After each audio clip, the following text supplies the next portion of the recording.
on Facebook, Twitter, and our subreddit forum, where THC fans and the cerebral adventurers of the counterculture have taken refuge, and discuss the finer points of our never-ending struggle to tip the scales in favor of truth, peace, and enlightenment in a war-torn, corrupt, and shady world.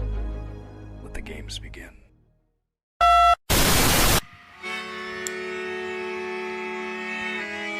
In the 1930s, President Franklin Delano Roosevelt addressed the nation through a series of radio broadcasts known as the Fireside Chats. His aim was to reassure the common man that our society would recover from its troubled times. But we're far from 1930, and I deal with a different kind of fire. For a new era of worldly frustration, we offer a fresh conversation. I'm Greg Carlwood, and these are the Higherside Chats. Holy hell, Higherside Chatters, how is it going? I'm Greg Carlwood from sunny San Diego, drinking a little drink, smoking a little smoke, and it is movie night on THC. We're going to look deeply into the symbols, archetypes, and esoterica of Hollywood cinema with our guest Robert W. Sullivan IV.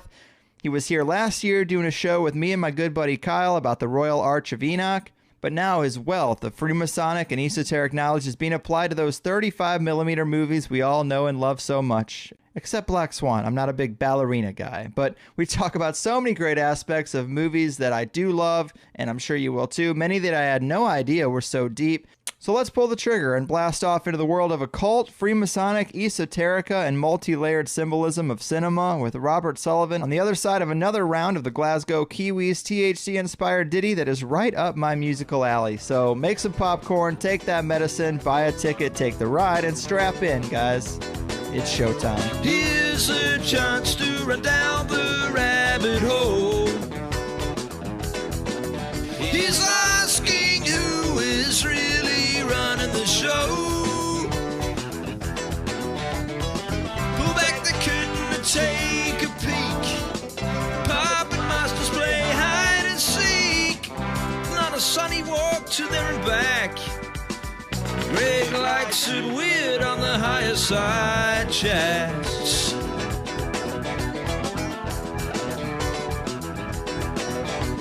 Buy a ticket, take the ride. Sit yourself down by the higher side.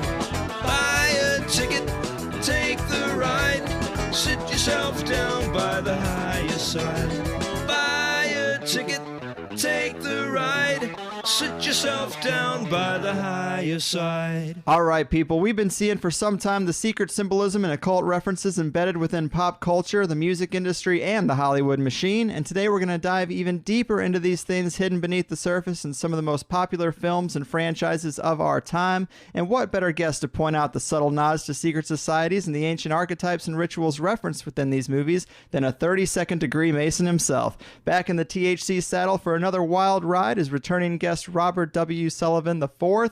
Robert is a philosopher, scholar, historian, and author of two great books, one of which we discussed in our last show called The Royal Arch of Enoch, The Impact of Masonic Ritual, Philosophy, and Symbolism, and his latest, which we're going to talk about today, Cinema Symbolism, a guide to the esoteric imagery in popular movies. If you thought Hollywood was unoriginal before, just wait. It's one of my favorite topics, and I'm psyched to dive into it. Robert, my man, welcome to THC. How are you? Hey, Greg, thanks for having me on the Higherside Chat for round number 2. It's great to be here, and I really appreciate you having me back on. Thank you. Oh, no problem, man. It's always a pleasure. I appreciate you coming on and taking the time to do it as well. It's always great to talk to you. I had a great time on the last show we did. I really think this one's going to be even better because you picked some great movies to analyze in this book with a depth that I can't say I've seen anywhere else. So it's going to be awesome. But I'm a bit curious, man. You've been a Mason since 1997, and I'm sure you've noticed some of this stuff before. But once you started going through a lot of these rituals and studying the sacred knowledge yourself, was it at all surprising to find out just how much of this stuff comes up in Hollywood movies? It was a bit surprising to an extent. I think for me, I think one of the real great tip-offs for me with this was when I saw the first National Treasure movie, which came out, I want to say about 10 years ago. I mean, I can't believe it's been that long now. Yeah. Yeah, I know. But this was right when I was still working on Royal Arch of Enoch. And when I watched that, I mean, it's like, oh, my God, there's the Royal Arch ceremonial surrounded by all these Masonic symbolisms, the recovery of the treasure of Freemasonry beneath, in the subterranean vault beneath the Holy Ground. So then and I kind of picked up on some of these themes before, things like with being there, and this was really some of the material I incorporated in the final chapter of the Royal Arch. But then, like, you're right. I mean, as you continue to plow away with this material and you continue to do research, you will definitely find this stuff turning up in these popular movies. I mean, and it is without question, you're beyond the coincidence level when you see it over and over again. These themes, the archetypes, the mythology, the numerology, things like that. So just to give your listeners just real quick, when I was writing Royal Arch, I kind of brought the Royal Arch of Enoch book up to modern day. The last chapter's about Masonic, Enochian, solar themes in movies. But there was this whole boatload of films that I wanted to talk about that had these same themes in it. And obviously, I couldn't have a 400-page chapter in Royal Arch of Enoch. So when I finished Royal Arch, I started writing this book that we're talking about today called Cinema Symbolism, which I talk about. I go further into detail, not necessarily Masonic themes, although some are, with this deep arcana, esoterica embedded in popular movies. But yes, being a Freemason certainly helps, and definitely studying this mysticism. And for the last 20 years, I basically took the knowledge that I applied to Royal Arch and placed it and put it on Hollywood, and it's without question that this material is clearly being used by Hollywood producers and directors to convey hidden meanings, to embed their movies with this ancient mythology. This is going on, no doubt about it. Yeah, man, it's super fascinating the more and more you look at it, and I'm always shocked to hear an analysis of a new movie, and to have so many in your book right in a row is just awesome. So let's talk about a couple of these movies. Let's talk Back to the Future. I think this is one of the less obvious ones. I had no idea there was so much attention to detail and so much meaning behind the times and dates and all kinds of stuff used in the movie. It's pretty impressive. Can you tell the people a little bit about some of the things you found? Yeah, absolutely, and you're right, and this kind of goes into your first question a little bit. For me, finding this material in movies, there is always, finding it in movies that you kind of least expected it is really interesting, and the Back to the Future one is really overwrought with imagery and esoteric symbolism. But like you're right, on cursory glance you wouldn't notice it. But for lack of a better term, you have a lot of Egyptian mythology going on in the Back to the Future trilogy. You have the concept of the solar family, which is the McFly family, which would be Osiris, Isis, and Horus would be the sun child. And of course, George McFly would correspond to the Osiris archetype, who is the father who is killed and resurrected. And of course, this happens in part 2, where he's murdered and brought back to life. And then you have the virginal mother figure, who is Lorraine. And then, of course, they are coveted or battle against, in Egyptian mythology, this would be the Set or Seth character, darkness personified, who is known within Greek mythology as Typhon. This turns up as Biff Tannen. The name Typhon and Tannen are all but phonetically exactly the same. And of course, as the solar family, the McFlys reside in lion estates, and this is, of course, a reference to Leo the lion, which is the house of the zodiac, which is ruled by the sun. And then you've got the Doc Brown character, who is sort of the hermetic Hermes Trismegistus wizard-like character. And I want your listeners to understand I am kind of going over a lot of material here. I mean, I know we're limited in time, so if you want more detail, please read the book. But obviously, you have the Doc Brown character corresponding to is surrounded by the number 5, developing the flux capacitor on November 5th, 1955. This corresponds to the 5th card of the Tarot, known as the Hierophant. This is the manipulator of time and space. You read the earmarks of this card, and especially Crowley's take on it. I mean, Crowley put an Egyptian spin on it, which is very apropos for this movie. Crowley said the Hierophant is the master and manipulator of time and space. So this, of course, corresponds to the Doc Brown character, who, of course, is the inventor of the time machine. He is, by default, the master of space-time. Then, of course, you have the little dog Einstein becoming the world's first time traveler at 1:21 a.m. 1:21 is a reference to the 1.21 gigawatts of electricity needed to fire the flux capacitor. One of the real unique solar attributes that is really very uniquely veiled in the movie is the date that the time machine is activated at 10:04 p.m. This is drilled into your head in the first movie. 10:04 is a reference to the date of October 4th, which I want to say is the 276th day of the year, which means there are exactly 88 days left in the year. This is a solar reference. And of course, 88 is the number that needs to be reached to activate the solar chariot that the sun child drives. And of course, the lightning strikes the clock tower at exactly 10:04, investing the chariot with the energy of the sun, and allows the DeLorean to break the space-time continuum. Of course, this is basically, I get into it much more depth into the book, but it's basically transforming the DeLorean into the sun chariot of Hebrew mysticism of the Maise Merkherber. It's very deep material, but again, you'll find this in Back to the Future. The Biff Tannen character is Typhon, the enemy of the sun, and of course he kills Osiris or George McFly in Part 2, and George McFly is resurrected by his son, and assisted by the mother Isis, the virginal archetype there. So you find that in Part 2, and then in Part 2 also the older Biff Tannen character drives around in a taxi cab, identified as the Luxor taxi cab, and again this is another Egyptian reference there. So yeah, just Back to the Future trilogy swells with Egyptian mythology, but I mean Back to the Future, I want to say it's either chapter 3 or 4 in the book, and it's probably one of my all-time favorite chapters in the book because it's a string of movies that people are kind of familiar with Star Wars with the monomyth and the Matrix with Gnosticism, but the Egyptian motifs going on in the Back to the Future trilogy is pretty well unknown. My book is really one of the first ones to document it. I mean, there's some other esoteric references going on in that movie with buildings being placed. The building in one time frame has a dualistic meaning in another time frame. Like in 1985, the building may be something that it's different in 2015. Usually they're the polar opposite. This ties into concepts of dualism, Gnosticism as well. So yeah, I mean, just a ton going on in the Back to the Future movies, and it's probably one of my favorite chapters of the book because you're right, it's one of those string of movies where it's overloaded with esoteric symbolism, but it's a string of movies that you really wouldn't expect to find it in. Yeah.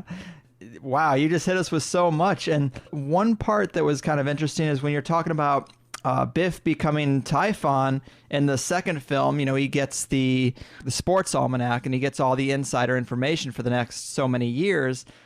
It's funny because someone might not think that, or might not make the connection to that reference of Typhon, but there's a scene where there's a video, I guess it's a porn video, sitting on his bar, and it's called Black Taboo, which is almost the same as Black Magic, which is bringing up that kind of esoteric thing in the back of people's minds. It's making that connection right there by placing a video at that title in the frame. I thought that was kind of interesting, an interesting detail. Yeah, absolutely. You'll find these little details placed throughout these films in general, but Back to the Future, the trilogy does a really great job with it. Right, you have the Typhon character being sort of the master of black magic, and that's exactly what Biff Tannen does. People just kind of goes by people, but if you really think about it, he's invested with forbidden knowledge of the future, and he uses it. He basically uses time as a black magic device to create this wealthy empire, which is completely corrupt. It's completely evil. And that's exactly what Biff Tannen becomes. And you're right, you'll see the little video, Black Taboo, referencing black magic, behind him. And this is at the top of the casino hotel in Part 2. Also, that's really unique, and this is another little attention to detail going on in that movie, is when Marty McFly goes into the Biff Tannen Museum, he's greeted by the wax figure of Biff Tannen. And playing in the background on the video screen is a reference to the ancestor, Mad Dog Tannen, who's the villain in Part 3, who is, of course, the ancestor. And it's told that Mad Dog Tannen killed, it's revealed in the movie that Mad Dog killed Doc Brown over a horseshoe incident.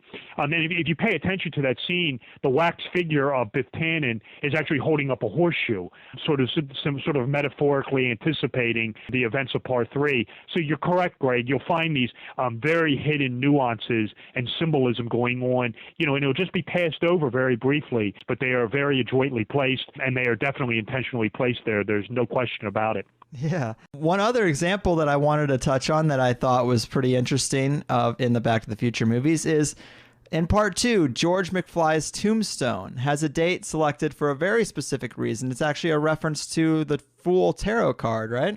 That's absolutely correct.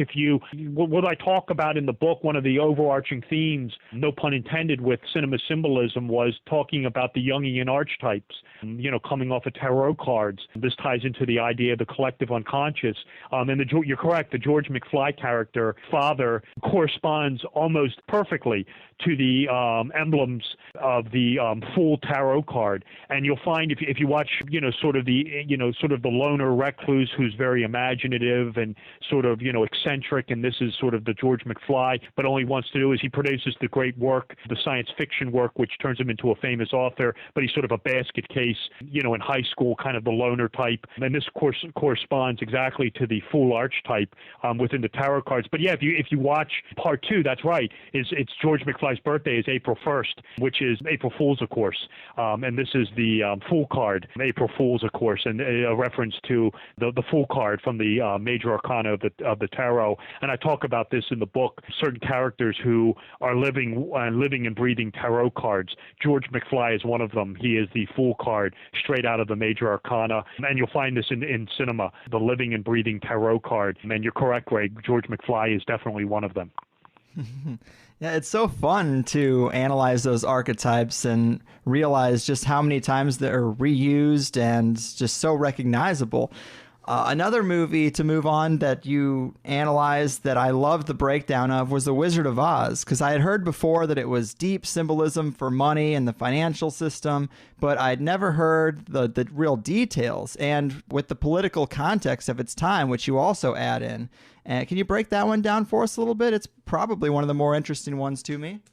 Yeah, absolutely, Greg. You're going to have to give me a little time here, and if I start dragging on, please feel free to interrupt me. Oh, absolutely. Take your time. Really, with The Wizard of Oz, you have 3 layers of symbolism going on. And let me point out to your listeners that the author of The Wizard of Oz was a man named L. Frank Baum, who was a member of Madame Blavatsky's Theosophy Society. So, some people, you hear the naysayers say, oh, well, these people would have no knowledge of this. This is all just one giant coincidence. That's bull. These authors, these movie makers are very in tune with this material. And again, it's intentionally placed. I have little doubt about that. Sometimes, of course, it can be coincidence. That's always, there's an exception to every rule. But the argument that, oh, these guys had never heard of this, or this is all just one giant coincidence, that argument falls flat on its face. L. Frank Baum, the author of The Wizard of Oz, was a member of Theosophy. His wife was too. They were very well versed in this esoterica. And if your listeners aren't familiar, I'm sure they are, but make a long story real short, Blavatsky's Theosophy movement was basically neo-Gnosticism, to make a long story real short. But you have in The Wizard of Oz these 3 levels of symbolism going on. One is, and they're all present, one is, of course, that this is just a mere adventure about a girl who gets whisked away to a magical land, has an adventure, goes home, story over, have a nice day. This is what Albert Pike would call the explanation for the profane masses. This is, nonsense, of course. This is just your profane explanation, to use Albert Pike's words. Then you have the political allegory going on, and I'm going to try to segregate them out, but they do overlap to a bit of an extent. You have the entire political allegory going on within The Wizard of Oz, and you have to be cognizant of The Wizard of Oz, essentially one gigantic political, economic, socio-allegory of the United States of America from around 1896 to around 1900, where you had things going on such as the free silver movement, which was the gold standard only being applied to silver, which was instead of using gold to back paper money, you were using silver. You had the Depression of 1896, where laborers and farmers were undergoing foreclosure. Laborers were being laid off in droves. You had the President of the United States, William McKinley, who was also a Freemason, basically defeating the Democratic and the socialist challengers with ease. Those were Williams Jennings Bryan and Eugene Debs. And you had McKinley, who wanted to use the gold standard to back paper money. And this is what you have going on in The Wizard of Oz. You have the yellow brick road is the gold standard leading to Emerald City, which is green, which is symbolizing the paper money, the printing of United States currency. And of course, the Wizard of Oz is none other than President William McKinley, the Masonic president. McKinley was number 25. It's interesting if you watch the movie when Scarecrow at the end gets the brain, gets the diploma, and McKinley, the Wizard of Oz, invests the Scarecrow with, quote unquote wisdom. What is the Wizard of Oz, or what does the Scarecrow do? He recites back to the wizard the 47th proposition of Euclid: A squared plus B squared equals C squared, which is actually the emblem of a Masonic worshipful master. So you'll find that little Masonic reference going on in the movie. And then you have things like, the Cowardly Lion, who is all roar but no bite. This would represent or symbolize Eugene Debs and William Jennings Bryant. You have the Wicked Witch of the West, who is green-skinned. This would represent paper money, the negative side of paper money, which would be inflation. You have the Scarecrow, who is, of course, the farmer, the American farmer, who joins with the Tin Man, who is the American laborer. And you'll notice in the film that the laborer, the Tin Man, is immobile. He can't move. And again, this is symbolizing the Depression of 1896, which saw American laborers being laid off in droves. However, he gets moving again. He gets, symbolically back to work by being oiled up. And this is symbolic of the oil companies, of people like J.P. Morgan, Rockefeller Standard Oil, who put a lot of the laborers back to work. So thus the Tin Man gets mobile again by being oiled up or being put back to work by the American oil companies. And then other political allegories, you'll have the little two dancing troops at the beginning, the Lullaby League, who are the sleeping yet awakening women's movement, and then the Lollipop Guild, who is unionized labor. This was coming into effect under the McKinley administration. So you'll have this entire gigantic political allegory going on with the Wizard of Oz. I detail it much more in the book. And then again, you'll have the tornado, which symbolizes foreclosure of the farm, taking the farm away somewhere else. So you have that entire allegory going on within the Wizard of Oz. But then you have this very deeper Gnostic theme going on in the Wizard of Oz. And again, this ties into Madame Blavatsky's Theosophy movement, neo-Gnosticism, which of course Baum was a member of, where you have the initiatic experience, Dorothy Gale undergoing initiation into the mysteries, receiving gnosis or enlightenment, which for her is self-revelation, epiphany, where she realizes for her epiphany is that there's no place like home. And of course, she's whisked away in a tornado, representing the winding staircase of the mysteries, the winding staircase of the second degree of Freemasonry, known as, the middle chamber of King Solomon's temple. This would be the ladder of Mithras in the Mithraic mysteries, where you ascend and descend to gain esoteric wisdom. So Dorothy essentially ascends the ladder, where she's taken away to this magical land. She travels on the golden path of enlightenment, but of course the golden path of religion leads to the false messiah, the demiurge, known to the Gnostics, the lesser material god, which of course is the Wizard of Oz, who is nothing but a windbag, a phony, which is ultimately exposed by the little dog, who sort of serves as Dorothy Gale's little familiar. A familiar is sort of an animal who assists witches on errands. And of course, I'm not saying Dorothy Gale is a witch, but of course the little dog acts like a little familiar, I guess is the way for me to describe it, and exposes the wizard as a fraud. And of course, Blavatsky talked about that in order to receive gnosis and initiation into the mysteries, one must have a brain, one must have a heart, and one must have courage. Thus, Dorothy Gale has three sojourners who seek a wisdom, fortitude, and courage. That's the symbology of there. And of course, the wizard, once exposed, and this was, of course, the fear of all religions, that it leads to a false messiah. And this is symbolized at the end, where the false messiah takes Dorothy back to Kansas after she receives her epiphany in a hot air balloon, symbolizing that all religion is nothing but hot air, and that the divine spark lies within you. And then again, this is for Dorothy Gale to discover on her own, that for her epiphany is there's no place like home. And it's interesting also that Baum also incorporates this with the witches of Oz. The two witches, this is in the book, it's also in the movie. In the book, there's two witches of the north and south. In the movie, it's only one, Glinda of the south, and of course, Glinda's wand is tipped with the pentagram with 1 point up, 2 points down, symbolizing the white Kabbalistic magic. But in the book, it's the two witches, and it's north and south movement.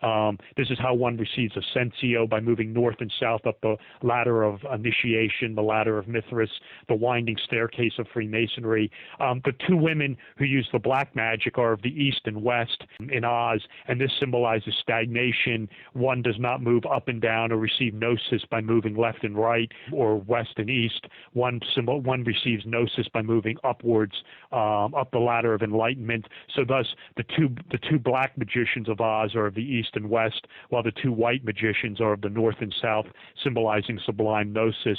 So you'll find this entire Gnostic religion, initiation into the mysteries, going on inside the Wizard of Oz also, and I document it much more in the book. So really, and again, you'll find at the end where Dorothy wakes up from her adventure in Kansas, having undergone this initiatic experience, and of course no one else understands her. They're now the profane masses, again to quote Albert Pike. But you have, again, this entire theosophy, gnosis, Gnostic initiation, symbology going on in the Wizard of Oz, combined with the political allegory. It's fascinating. It's very layered. You're hitting on some of my favorite chapters, but Wizard of Oz is just overloaded with esoteric imagery, three levels of symbology going on, and the political and the esoteric are very fascinating studies. Yeah, man. Boom. You really know your stuff. Well, I've looked at this for 20 years, Greg, and, like I said, I want your listeners to understand that basically the Royal Arch of Enoch was 20 years of studying this stuff, and what I did was I really took the 20 years of study and applied it to movies, and then hence Cinema Symbolism was born out of that, and it's really a continuation of the final chapter of the Royal Arch of Enoch. Yeah, man, it's super interesting to me. And I'd say of all those layers in The Wizard of Oz, the theme that I find most fascinating is that the theme of the symbolism of financial systems and currencies, and the fact that the movie is so focused on wizardry, because to me, money is wizardry. We talked a little bit about alchemy lately on the show, and I see the whole fractional reserve banking system as alchemy. I mean, these banking families have created unlimited wealth for themselves out of essentially nothing, casting a spell over the whole world to worship the green paper they print. I mean, that's magical, man. That's alchemy to me. Yeah, that's certainly one way of looking at it, is the concept of creation of wealth out of nothing. It's like a credit card. It's not real money. You really never see it. It's just you're paying back interest, which kind of is seen. So yeah, I mean, it is a form of alchemy, and you're right. What's the entire purpose of alchemy is the transmutation of base metal into gold, and gold is the gold standard, which is the underlying basis for financial systems. So, and you've got the wizard there, the master, the phony master of all this in Oz. So yeah, I mean, it's definitely a political allegory, and it's funny you bring up alchemy because just to give a brief preview, I'm writing Cinema Symbolism 2 right now, and alchemy I'm finding is a very dominant theme in movies. I touch on it a little bit in Cinema Symbolism, but a lot of themes are very alchemical in nature. And what I'm talking about is not necessarily movies about people turning base metal into gold, although Goldfinger, the James Bond movie, is really the godfather of that, but movies about transition of the self, things like that, which is very alchemical. Alchemy is a very popular flavor in Hollywood. There's just so much to The Wizard of Oz, but another interesting detail that's a little racy that I guess comes out a lot more in the book than in the movie, but as far as the breakdown of what the different characters represent, the flying monkeys in the story are supposed to symbolize Native Americans in some way. Can you talk about that a little bit?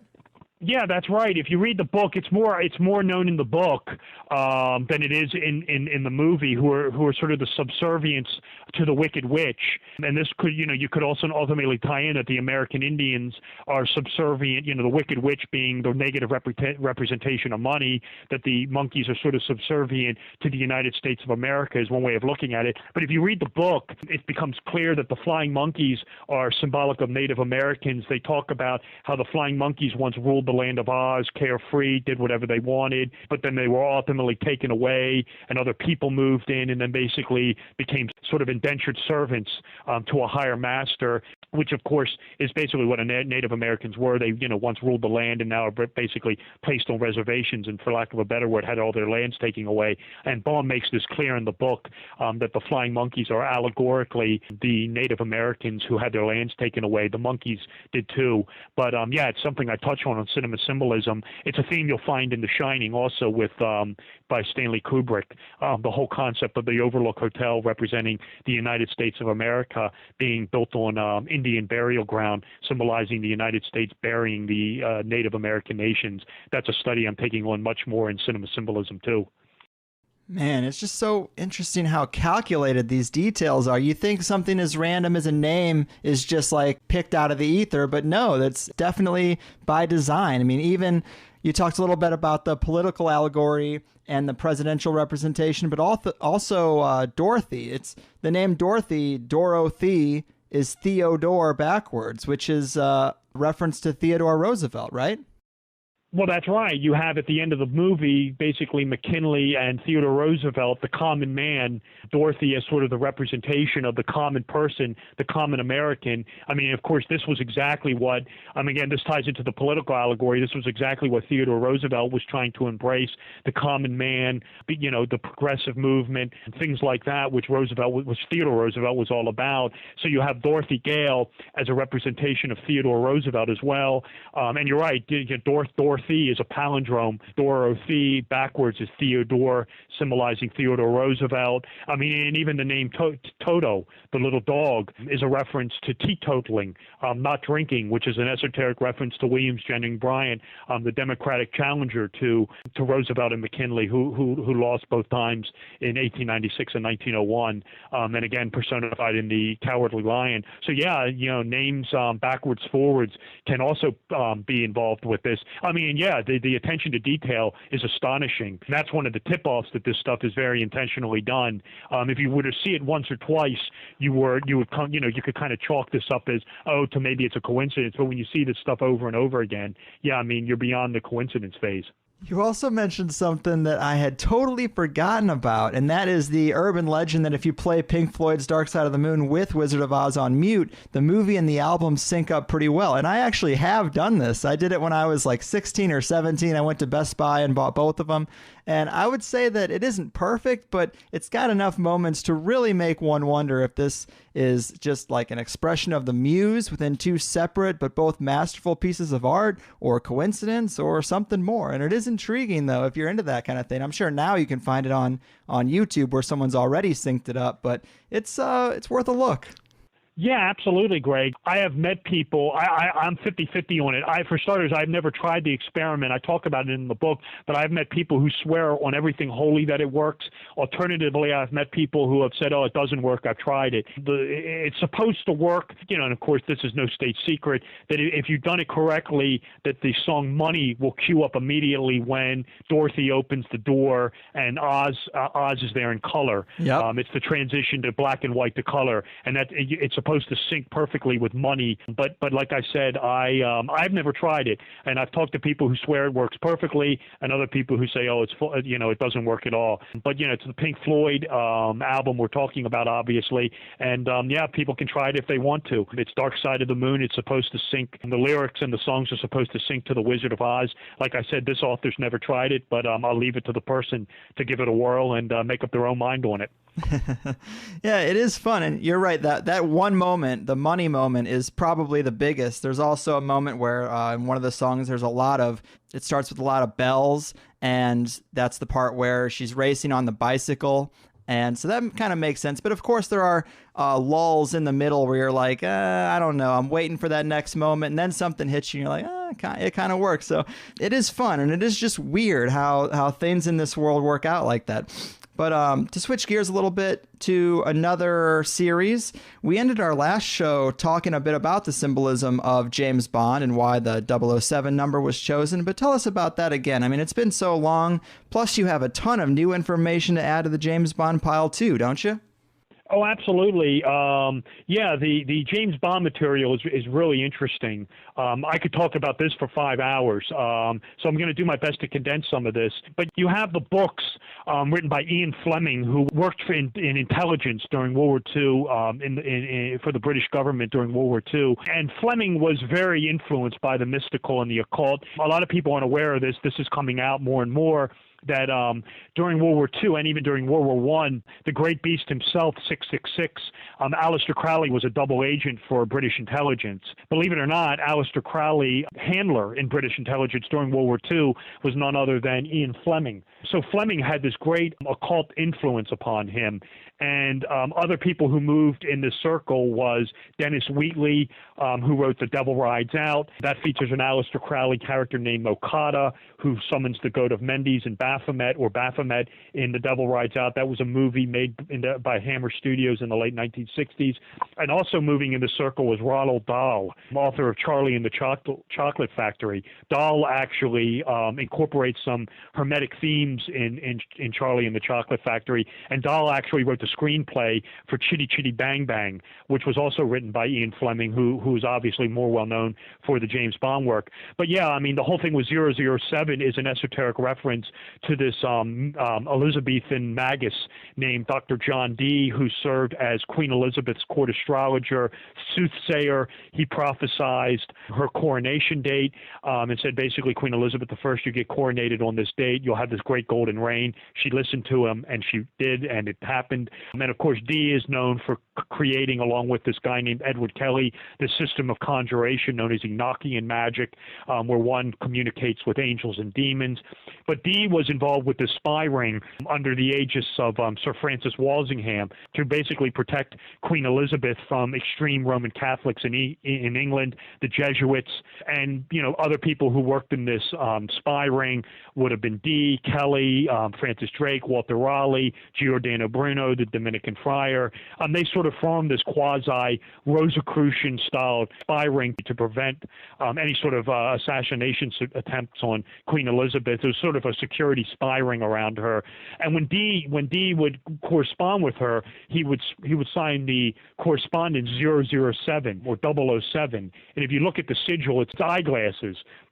It's a pair of circles with a line over them and then a hash down the side, a line down the side. It looks like spy glasses. It's actually 007, and the symbol meant that the correspondence was for her eyes only, and that he was her eyes in the field. And, of course, Fleming picks up on this, most likely, obviously, through Crowley, and this is why James Bond is 007 or 007. It's an esoteric reference to this early Elizabethan magician, astrologer, and spy master, Dr. John Dee. But you'll find very Hermetic and Kabbalistic and Rosicrucian themes in the James Bond movies, both in the books and the films. I mean, you have the alchemist, Auric Goldfinger, who wants to transmute the metal, the gold in Fort Knox. He wants to make it worthless and thus make his gold supply worth more. And, of course, he's got his Hermetic Philosopher's Stone there, the little nuclear dirty device, which he's going to detonate in Fort Knox to make that gold worthless and alchemically make his gold worth more money. And then you have, the whole concept with Bond. You have the alchemical wedding, the unification of the sun and moon, Bond being the sun, the moon being the Bond girl. They always unite. This equips Bond to go on and defeat the demiurge like, villain, whether it be the alchemist, Auric Goldfinger, AU. Auric is the alchemical symbol for gold. That's another, gold reference or alchemical reference.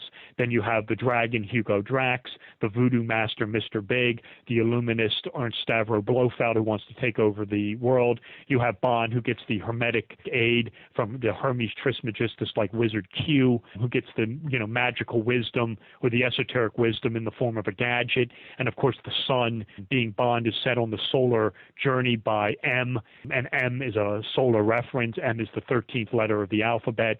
So you have, the sun and the 12 houses of the zodiac being esoterically referenced with M, the letter M. That's very unique. And then, of course, the Bond girl, the sacred feminine, Sophia, divine wisdom. Her name is always overwrought with sexual innuendo. I'm not going to get into it. That's kind of well known. But you have the entire thing of the unification of the masculine and the feminine, what the Rosicrucians would refer to as the alchemical wedding, which always equips Alex Bond with the, knowledge or gnosis, the unification, the oneness to go on and defeat the demiurge like supervillain. So you have this entire hermetical theme going on in the James Bond books and films. And again, you always have these over-the-top archetype villains, whether it be the alchemist, Goldfinger, the dragon, Hugo Drax, and again, the guy who wants to take over the world, the Illuminati type character, Ernst Stavro Blofeld. Just a ton going on in the James Bond stuff. But yeah, the little hieroglyph for 007 that comes straight out of the world of John Dee. And there's some really interesting information going on with Dee and with this Aleister Crowley influence on Fleming. A lot of people aren't aware of this, that when Ian Fleming was working in British intelligence during the war, the Nazi number 2 man, Rudolf Hess, flew to England, and he was captured by British and thrown into the Tower of London. Hess was trying to fly. Hess actually cast his horoscope. If you don't know who Rudolf Hess was, he was basically Hitler's number 2 man in Nazi Germany. Hess didn't want a two-front war. He cast his horoscope and thought that he could broker peace with England, flew to Scotland, was captured, thrown into the Tower of London.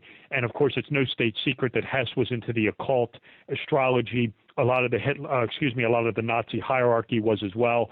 So this is a true story. Aleister Crowley went to Ian Fleming and said, "Listen, let me try to, let me interview this guy. Let me interrogate Rudolf Hess. I'll perform some Goetia magic. I'll try to conjure some demons. We'll scare this guy half to death and try to get." It's just a true story. He said, "We'll try to get Hess to talk about some of the Nazi proclivity towards astrology, find out some of their weaknesses, and we can use it against them." And Fleming thought enough of the idea to actually go to Winston Churchill with it. Churchill ultimately vetoed the idea, but you have this entire occult influence on Ian Fleming, and you could throw Dennis Wheatley and Ronald Dahl into that mix as well. And it's also coming out now that, and I'll just get into this briefly, that Crowley used to throw these parties where he would secretly mask the food with hallucinogens like LSD, mescaline, things like that. And this has always been chalked up to Crowley being Crowley, 666 being 666. This is just, the great beast being the great beast, right. More of his, occult monkey shines. This is actually being turned out. This is coming out now. This was actually the forerunner of MK Ultra, being done at the behest of Fleming and Winston Churchill to find out the effects of psychotronic drugs, things like LSD, on an unsuspecting populace. And Crowley seems to be the forerunner of this. Crowley would dope up a dinner party, take notes on it, find out what the reactions were. And again, this was being done at the behest of people like Winston Churchill, and again was the forerunner of MK Ultra. It's a fascinating study. The research on this is just coming out now. But Crowley was heavily involved with British intelligence, both during World War I and World War II. And during World War II, Ian Fleming, the author of the James Bond stuff, was the guy who sort of oversaw Aleister Crowley's involvement in counterespionage during World War II. Wow, man. I had no idea that these simple-seeming spy movies were just so deep beneath the surface. And I love the stories of Crowley and those references, and his connection to Ian Fleming is super interesting. Some of my favorite Crowley stories are these rituals to contact higher entities. It's pretty far out there. And I'm curious, have you ever participated in a type of contact ritual, being a 32nd degree Mason? Does this ever come up?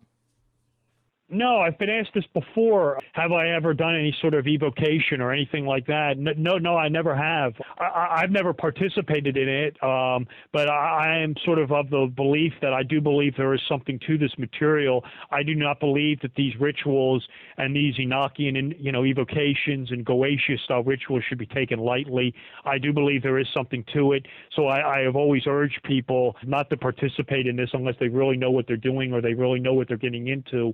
But I know, to answer your question, I've never participated in any sort of John Dee-like scrying ritual or evocation, Goetia magic, anything like that. But I'm not one to take it lightly. I do believe there is something to this material, and I've never participated in it, but I am very wary of it and would kind of admonish a person not to do it unless they really knew what they were doing.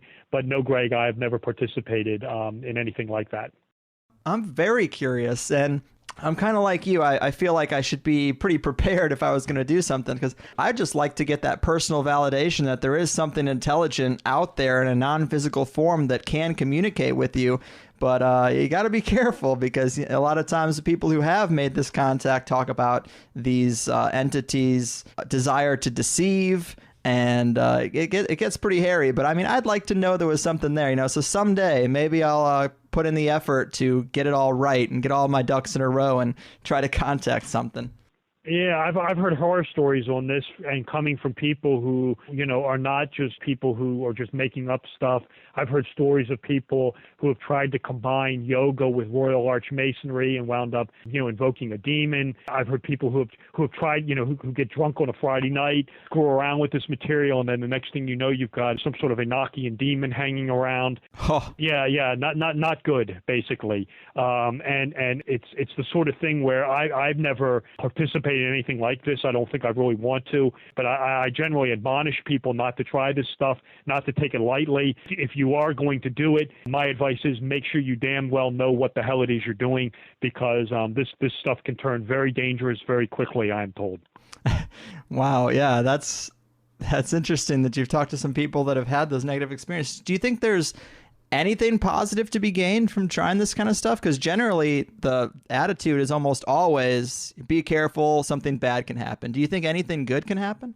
Well, the idea behind this all is, and this goes back to like Renaissance Kabbalists and magicians who were invoking these entities. The idea behind it, whether you believe it's good or bad, is that if you're invoking these demons for wisdom, and even if you're invoking a demonic entity and you're invoking it to gain wisdom and insight, and that's okay. There's really no harm in that. The problem with this is some of these entities, they're very mercurial. You have to know what it is you're doing. They, like you said, they can trick you. You have to give these things a license to depart. Otherwise, they may want to stick around. And then, of course, you get the idea that, and this, of course, is the whole John Dee, Dr. Faustus story, that these guys are seeking wisdom for personal gain, which is a no-no. And again, this is the Dr. Faustus, who is John Dee, basically, is trying to gain insight to all the mysteries of the universe. The idea is that by invoking these demonic and angelic entities, people think, oh, well, it's an angel, so that's a good thing. If you read the works of these guys, the angelic beings can actually be more harmful than the demonic beings.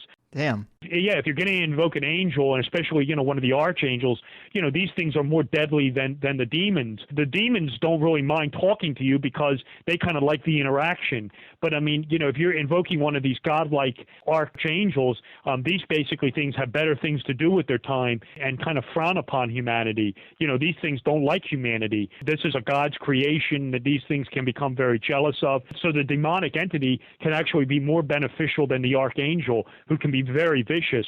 So, you read stories about this, I guess there can be some benefits to it, but you read all the accounts, it always they always seem to wind up with bad effects and negative happenings. Right. And that always seems to be the case at any rate.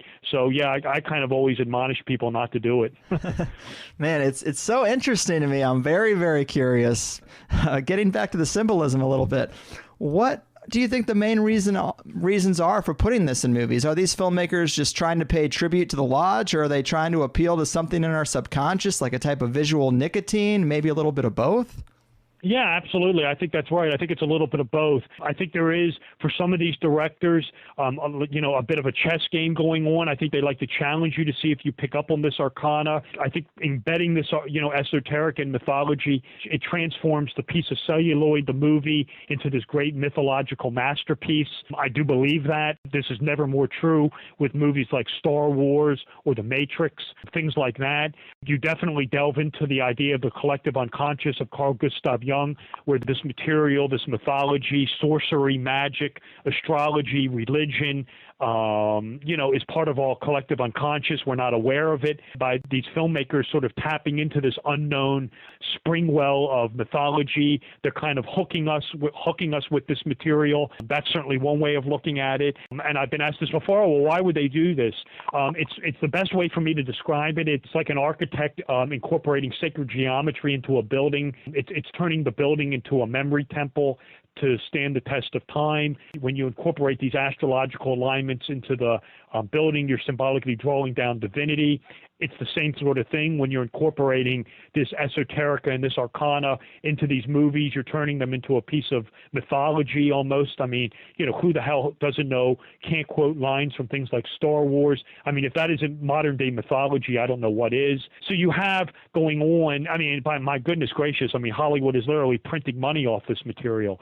So you have this whole, you have multiple reasons why this is being done. It's like you said, it's almost spiritual nicotine. People, the collective unconscious can't get enough of it. You have it being incorporated to transform a piece of celluloid into a piece of sublime mythology. I mean, and then I also do believe some of these directors, especially guys like Darren Aronofsky, Stanley Kubrick, like to play a game of chess with the viewer, where to see, hey, can you pick up on can you pick up on what I'm incorporating into these movies? Because it's so adroitly done and it's so subtle. And believe you me, Greg, I mean, I have to watch these movies sometimes, multiple times to pick up on this stuff. I mean, and I even tell the story real quick. I'm not going to get into the specifics. When I was doing the analysis of Black Swan in Cinema Symbolism, there's a whole alchemical take on that movie, which I excised out of Cinema Symbolism. I'm putting in Cinema Symbolism too. But when I was doing the alchemical portion, there was actually some symbology that went by me that I actually could have incorporated in Cinema Symbolism 1. But to make a long story short, Aronofsky snuck it by me.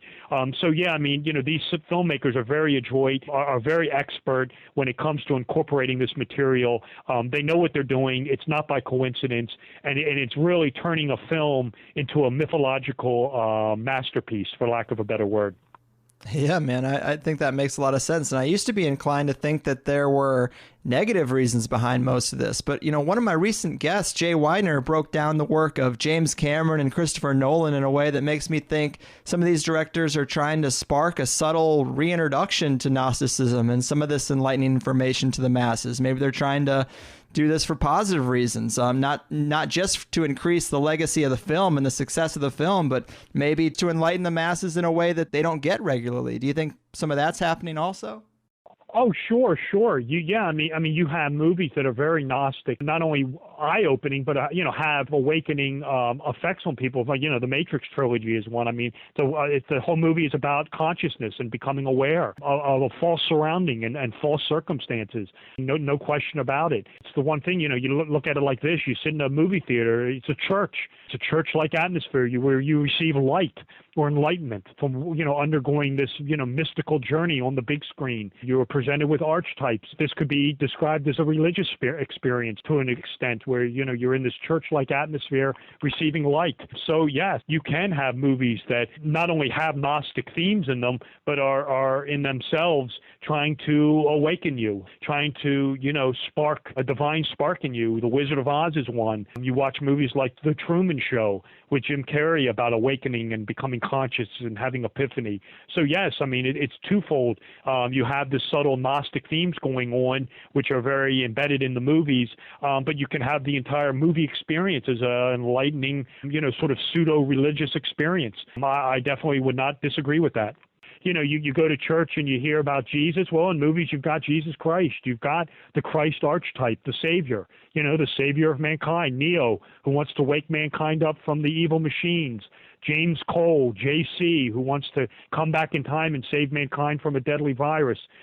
Superman, who comes to Earth from his own, the only begotten son with magical occult powers to save mankind from itself, who resurrects the dead in Superman 1978, or resurrects Lois Lane from the dead. So yeah, I mean, you will find the Christ Savior archetype in theater all over the place. And again, it can parallel a religious experience. No question about it. I do not disagree with that take on it.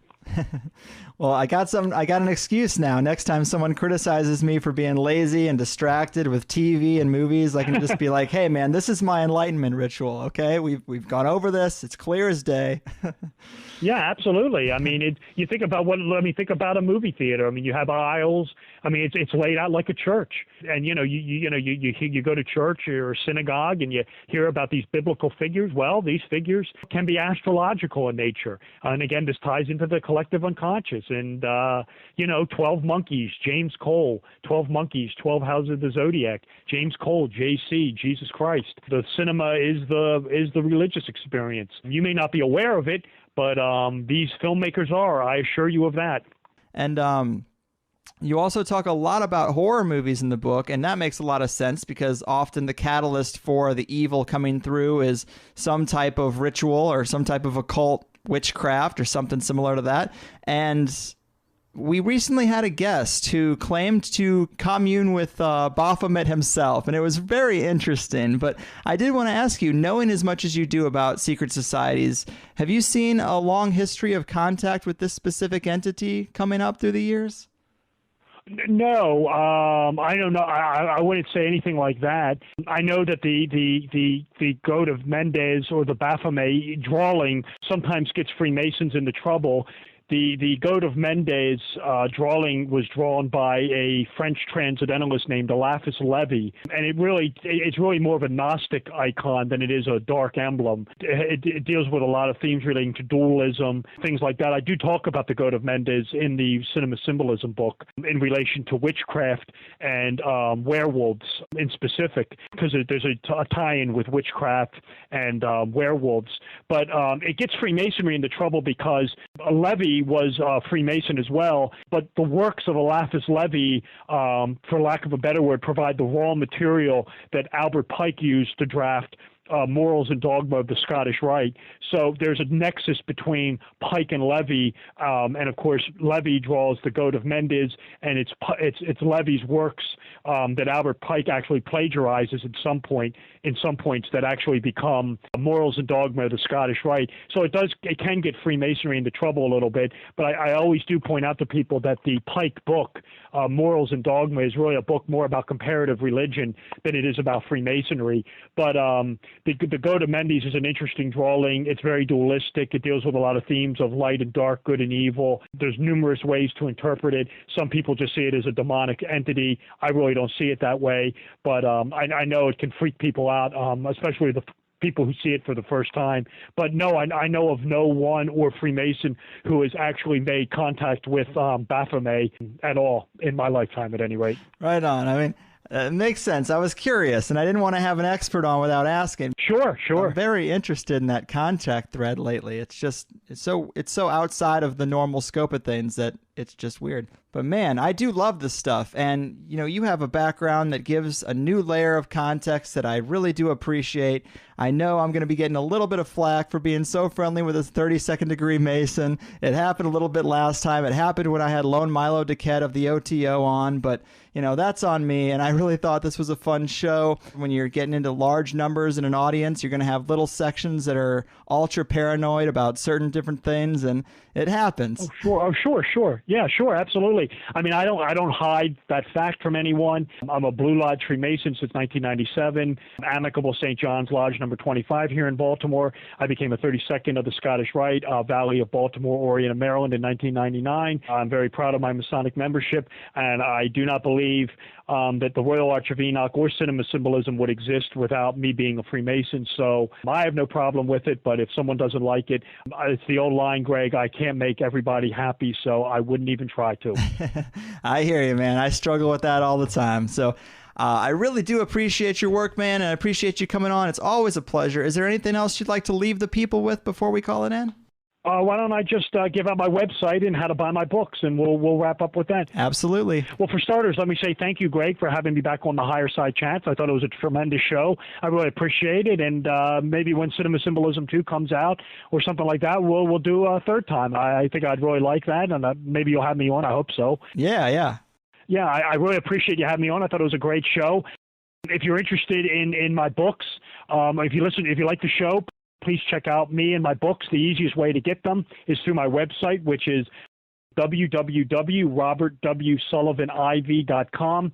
That's www.robertwsullivan with 2 L's, iv.com. My name is Robert W. Sullivan IV. From my website, you can click on the banner from the homepage to buy my books.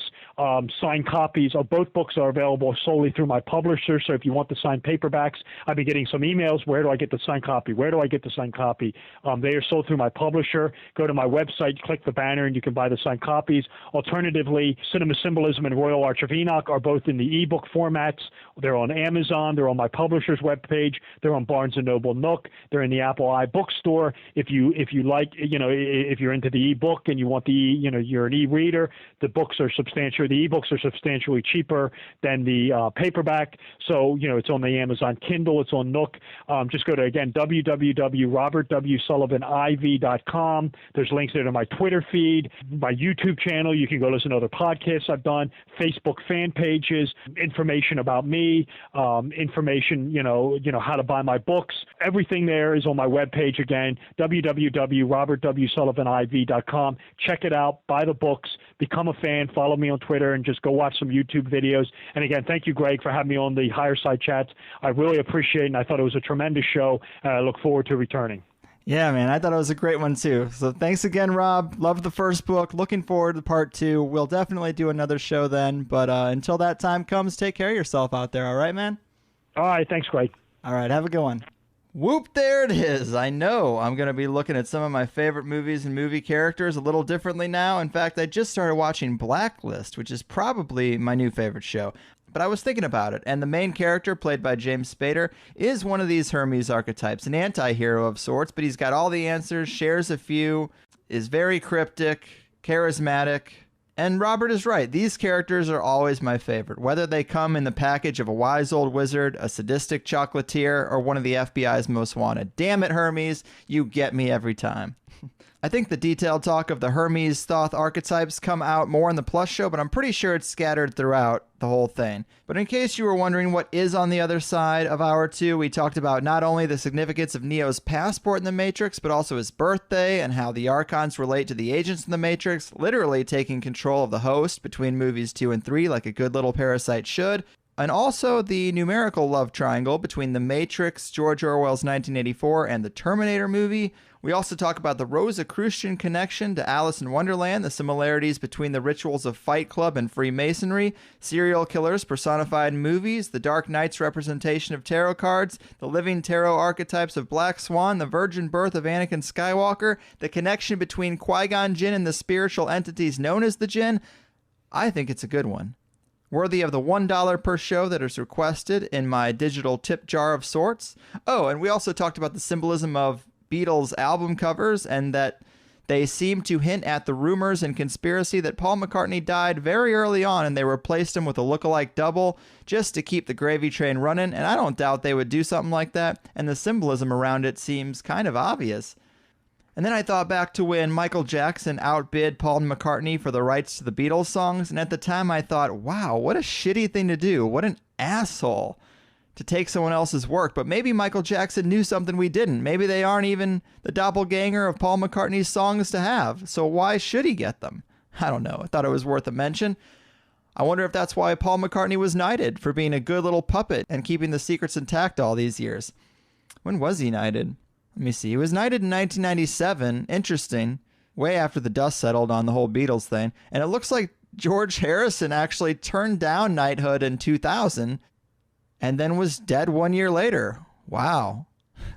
Who knows, guys? We could do this all day, but unfortunately, I have to call this one in. What am I doing anyway? I'm just the humble host. I don't have the answers. I just ask the questions. But I love you guys, and all those who have taken the plunge for Plus. It really is allowing my dream of independence to come true without getting some stupid corporate sponsor or asking you to buy products from some unrelated business to keep the show going. I used to think that was the way to do it, but honestly, why prop up some company off the backs of my listeners? Why say you can support me by going to stamps.com? No, just support me with a small $5 how do you do. It's really like a tip at a restaurant, but I don't get that hourly wage on top of it. And my job is not that bad. So anyway, it is going well. The feedback is great. The longer shows really are that much better. I'm doing the best I can. And now that this transition has been made and I've dealt with the little bit of negativity I've faced, we're only 3 months in and I can say that we're over the hump. I don't see a reason for THC to ever change again. I'm so conscious of how things I love get bigger and then they change, and a lot of what I liked about them just isn't there anymore. I get all that, believe me. And I've been putting off even buying a new microphone just because I don't want the sound of the show to change. And I'm crazy. I have a problem. But if I can do this show from now until my 90th birthday just the way it is, I would be the happiest guy in the game. but I will never forget my humble roots in the soulless world of the 9 to 5, and I'll always be playing a part as a pesky little gnat buzzing around your head, reminding you that this is not the dream you were dreaming. Life can be better, and you're not too stuck. And there are people out there who feel your pain. 2 years ago, I would have kicked myself in the face because I had no idea how this was going to happen. But we're here, and we're going to keep going. And I'm getting all contemplative because this wraps up the